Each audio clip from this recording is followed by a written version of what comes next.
cannot be detected on the radiograph. So what you call ideal fusion or solid fusion may not be a solid fusion, but the main advantage of the studies we do biomechanically, whether our group or any other group, is to look at the comparison right after surgery, as you mentioned, that one device versus the other, or one procedure versus the other right after surgery. So we're not simulating the effect of long-term fusion on that one, at least for the time being. Thank you. So I'm going to talk about posterior dynamic system. And as I said, that it is very controversial, at least in the US, at what stage you want to have posterior dynamic system. And basically when you have initial disc degeneration, you may use the interspinal spacer, and slightly more disc degeneration, you may want to use the posterior dynamic system. And when you have total disc degeneration, you can have fusion, and you can also have disc replacement. So the question is at what age group you want to do these things. But if we go with the assumption, at least from biomechanical perspective, that there is a role for posterior dynamic system, with that acceptance, I want to show you what we have done so far at our place.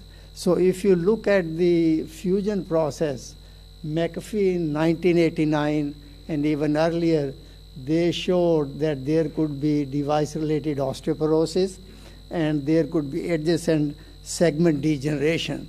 And that thing basically led to, with time, the concept of posterior dynamic system, the concept of total disc replacement. And here we did some work in maybe 30 years ago where we modified the Steffi plate with screws, Steffi plate here, that we inserted a polymer washer between the screw and the plate.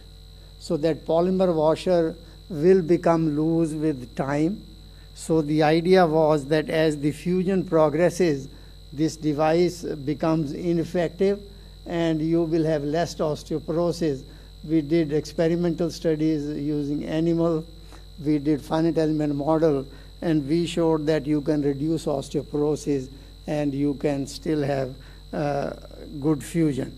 So in terms of non-fusion devices, posterior dynamic system, the main thing is that we want to control physiological motion without instability, and we want to unload discs and facets, maintain or restore sagittal balance, and then we don't want to overtake tissue, just guide the tissue by offloading those ones, so that the hope is that it may regenerate those tissue, and at the same time it may maintain or restore the motion somewhat. So if you look at the posterior dynamic systems so far done, you have multiple component issues, because in the posterior dynamic system, you want the device like total hip replacement to be effective for 20, 30, 40 years. While in the fusion one, after 6 months or after 1 year, if the fusion has taken place, the role of the device is not that much.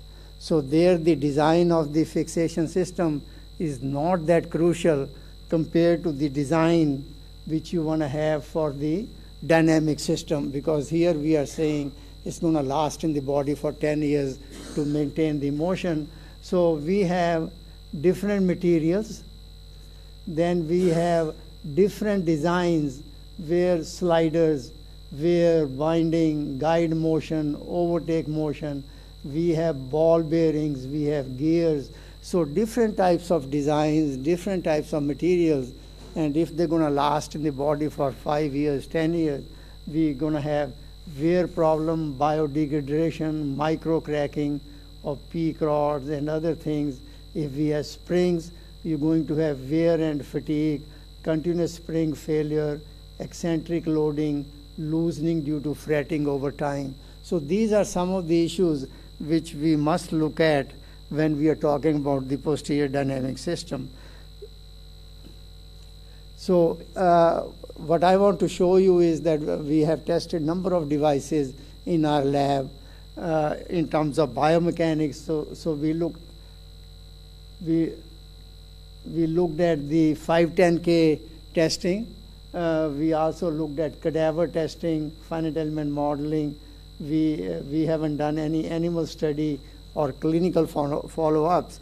So these are some of the things I want to show you, that if we do 510K testing, basically you have, this is for the fusion system, and then a similar system you will do for the dynamic system as shown here, and you have fixturing issues, you have current FDA requirement, and I understand that FDA is beginning to approve the devices, posterior dynamic system, and as I'll show you in my last slide, we are working on Dr. Ozar's device to get FDA approval, and we do this testing of the missing vertebra model for fusion devices and for posterior dynamic system. There are some challenges, but we know how to do it.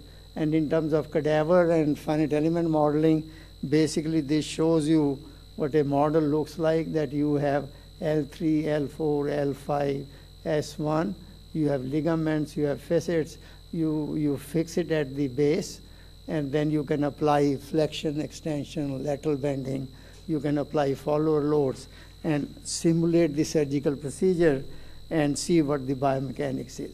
So we looked at isobars. There are a lot of devices which came on the market in US and were not successful. Isobar basically have washer, spring in between. So we simulated that one.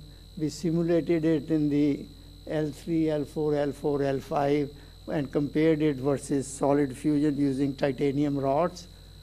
And then what we saw basically, which is the same story for all the devices, is that when you have posterior dynamic system, motion goes up compared to the fusion. But the question which is not clear is this increase in motion enough to make it posterior dynamic system, make it effective or not? That I think clinically we have to see whether it is enough or not. So that's what we found in isobar. Then here is a very revolutionary concept that you basically, this system has springs, ball joints, and so on, that you can really adjust its stiffness, its orientation, so that it will mimic the normal motion. So you can see that use of this system is clinically very challenging, because you don't know what you are dealing with when you open the patient, and then how to adjust it to make it what this was designed. And biomechanically, we could show that it does restore the motion quite effectively, and compared to the fusion devices, it behaves better. But whether that increase in motion is enough or not, that has yet to be seen. It never saw the day of the light. It was not approved, and it just died at the design stage. Then there is another company, DMT, from England. They came up with the posterior dynamic system, and we looked at that system using cadaver studies, posterior dynamic system, and then we compared it with isobar, and we also did, this is the motion, and as you can see that with the posterior dynamic system, motion is better than the fused segment isobar quite a bit. And intact is here. The motion with PDS has gone down, but it's not very close to the fusion level. So biomechanically, the concept worked. And then here is another design, Altiva, which has again a nightmare of springs, which you can adjust to adjust its flexibility, its rigidity. You have washers here, you have springs here. So you can see how challenging this design is.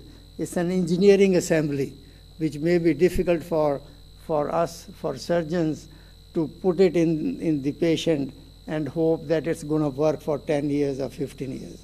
So these springs may have corrosion, may have fatigue, and all sorts of analysis. So this just shows you the inner working of the system using the coil spring, torsional springs, interlocking system, and so on. And so we compared this device with the fusion device.